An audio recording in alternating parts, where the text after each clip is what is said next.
Assalamualaikum dan selamat sejahtera kepada Dr. Dayang Junaidah selaku pensyarah bagi program sejarah dan juga kepada rakan-rakan sekalian. Pada pagi ini, saya Nur Aswani bersama dengan Nick Cerili John dan juga Nur Anis Safira akan membentangkan soalan satu berkaitan analisiskan beberapa pendapat sejarawan mengenai pengertian sejarah. Di dalam pembentangan ini kami akan membahaskan 9 tokoh mengenai pengertian sejarah. Assalamualaikum warahmatullahi wabarakatuh dan selamat sejahtera.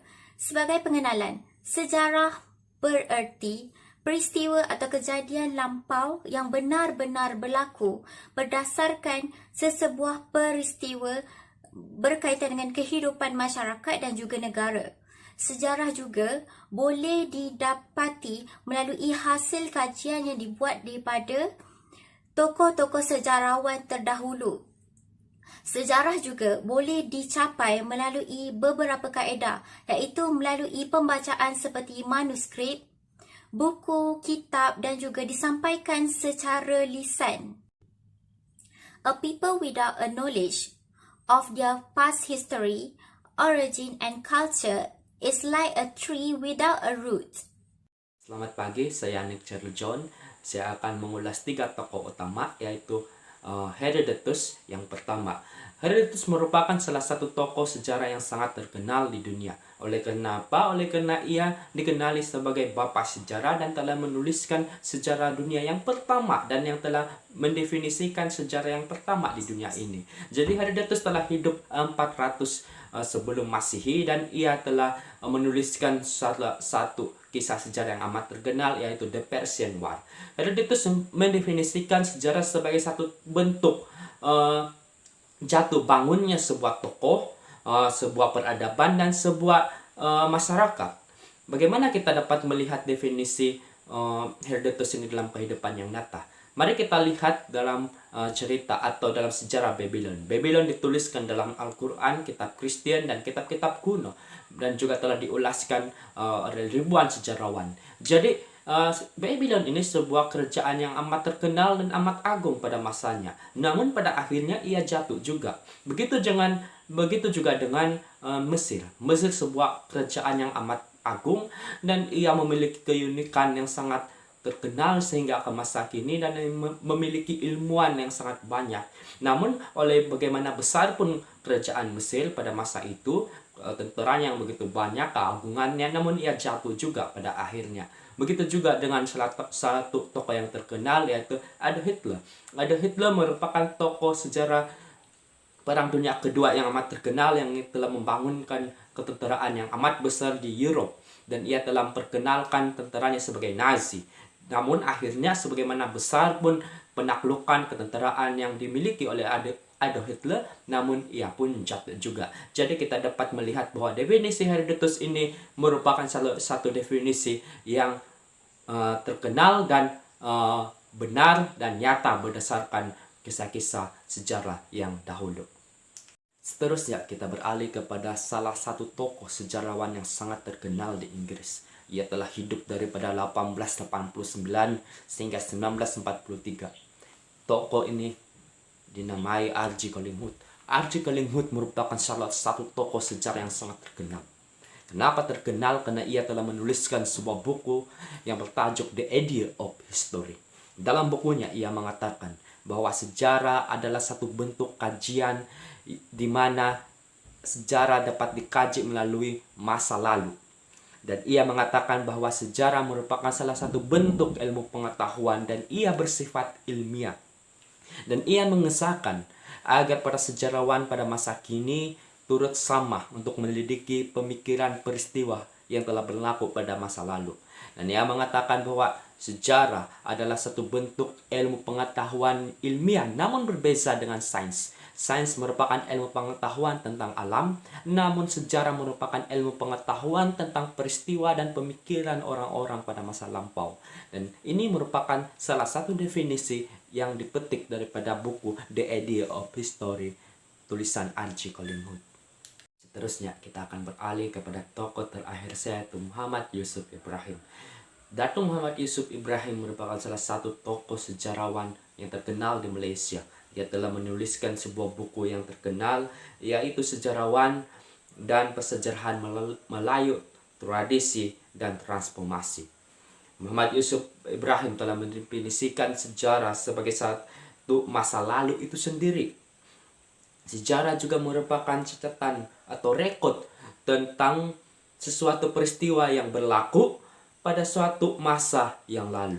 Muhammad Yusuf Ibrahim mengatakan bahwa sejarah ini merupakan satu peristiwa yang berlaku di masa lalu, dan ia memiliki rekod-rekod yang tertulis dalam berbagai buku, artikel, jurnal, atau tulisan pada batu atau tulisan pada kitab-kitab kuno. Dan ini merupakan salah satu rekod yang kita dapat lihat pada masa kini. Dan Muhammad Yusuf Ibrahim mendefinisikan sejarah ini sebagai peristiwa yang berlaku pada masa lalu dan memiliki rekodnya. Jadi kesahihan sejarah itu dapat dibuktikan melalui rekod-rekod yang tertulis pada kitab-kitab kuno ataupun pada artikel atau tulisan pada batu. Jadi itulah yang definisikan Muhammad Yusuf Ibrahim. Saya persilakan kawan-kawan saya yang seterusnya untuk mengulas, mendefinisikan tokoh-tokoh mereka. Terima kasih. Tokoh yang seterusnya adalah Edward Howard Carr ataupun E.H. Carr. E.H. Carr ini merupakan penulis buku bagi What is History Now.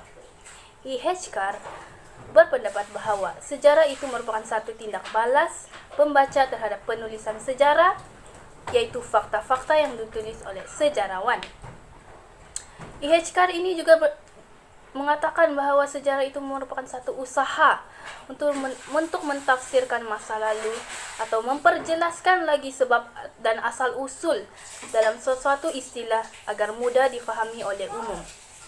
Kesimpulannya, Edward Howard Carr ini mentafsirkan sejarah itu sebagai satu interaksi yang berkait rapat dengan ahli sejarah dan juga fakta-fakta yang nyata. Sejarawan yang seterusnya ialah Leopold Ranke. Leopold Ranke ini membahagikan sejarah kepada dua makna. Yang pertama yaitu ialah sejarah merujuk kepada maksud sebenar sejarah itu, dan kedua, sejarah ini lebih memperjelaskan bagaimana sejarah itu tercipta dan memberi makna kepada kehidupan manusia di masa kini dan di masa akan datang. Namun begitu, menurut Leopold Ranke lagi, manusia mula hilang kepercayaan mengenai nilai sejarah apabila mereka tidak menemui apa yang mereka inginkan semasa mengkaji sejarah itu. Leopold Ranke juga pernah berkata bahwa sejarah itu seperti satu dimensi lain, tetapi dalam realitinya, sejarah menjadi cahaya yang menerangi kehidupan manusia dan juga menjadi asas kepada perhubungan sesama manusia. Tokoh yang seterusnya ialah Adam Hart Davis. Adam mengatakan bahwa sejarah ini merupakan satu buku. Mengapa dia berkata begitu? Karena sejarah ini merupakan satu sumber rujukan yang menceritakan, menganalisis, mengarang mengenai sesuatu peristiwa yang sedang berlaku ataupun yang sudah berlaku, seperti peperangan dunia, revolusi sesebuah negara, dan juga tamadun dunia. Adam Hart Davis ini juga berkata bahwa sejarah ini mampu menghidupkan cebisan-cebisan peristiwa yang pernah terpadam dan dicantumkan semula menjadi satu gambaran yang jelas mengenai sesuatu perkara. Namun begitu, Adam juga mengatakan bahwa sejarah ini bukan saja berkaitan dengan kehidupan seseorang ataupun peristiwa yang berlaku dalam kehidupan seseorang. Malah, sejarah ini menjadi nadi kehidupan untuk mengubah dunia dengan cara menganalisis sesuatu peristiwa atau menganalisis sesuatu konsep seperti demokrasi, evolusi, dan globalisasi yang berlaku dalam tamadun manusia. Baiklah, kita beralih kepada tokoh yang seterusnya, iaitu Gilbert J. Gregan. Beliau berpendapat bahawa sejarah adalah kejadian atau peristiwa yang benar-benar berlaku pada masa lampau. Sejarah juga merupakan satu proses teknikal, iaitu penyediaan laporan dari mula hingga akhir sesuatu peristiwa itu berlaku. Maksud ini telah dibukukan dalam karyanya, iaitu A Guide to Historical Method. Peristiwa sejarah yang benar-benar berlaku ini adalah bukan satu rekaan semata-mata, Peristiwa ini akan direkodkan tanpa mengubah keasliannya. Seterusnya, menurut Ibnu Khaldun dalam karyanya Al-Muqaddimah, beliau telah menyatakan bahawa sejarah merupakan sebuah catatan tentang masyarakat. Sejarah mencatat mengenai perubahan yang terjadi kepada watak manusia terus mengalami perubahan selama peradaban manusia itu masih ada. Di sini saya dapat menerangkan bahawa selama mana perubahan kejadian atau kemajuan sesebuah masyarakat itu dalam tempoh masa tertentu boleh dikategorikan sebagai satu cacatan dan itu adalah sejarah.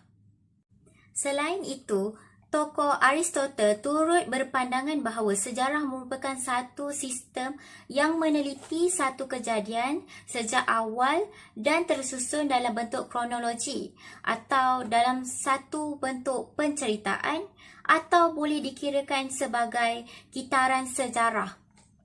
Seterusnya, sejarah mencakupi peristiwa-peristiwa yang terjadi pada masa dahulu dan peristiwa itu akan direkodkan sebagai bukti dalam bentuk-bentuk seperti manuskrip, buku, kitab dan penceritaan. Terima kasih perhatian Anda semua dan terima kasih kepada kawan-kawan dan rakan-rakan yang telah membentangkan pembentangan tokoh-tokoh mereka sebentar tadi. Dan akhirnya kita berada di penghujung pembentangan kami, yaitu kesimpulan. Secara ringkasnya, sejarah memiliki definisi yang berbagai. Hal ini dikarenakan sejarawan melihat sejarah itu dalam aspek yang berbeza. Mereka melihat aspek politik, kehidupan sosial, masyarakat yang berbeza. Jadi mereka memiliki definisi sejarah itu berbeza. Namun secara kesimpulannya, dapat disimpulkan sejarah ini merupakan salah satu peristiwa yang berlaku secara benar dan secara nyata, dan sejarah ini dapat dibuktikan kesahihannya melalui bukti-bukti artefak, buku-buku kuno, tulisan pada batu, dan sebagainya. Jadi sebelum saya mengakhiri pembentangan kami pada hari ini, saya akan memetik sebuah kata-kata hikmat yang ditulis oleh Benjamin Franklin, di mana ia mengatakan, "An investment in knowledge pay the best interest." Sekian saja daripada kumpulan kami. Terima kasih.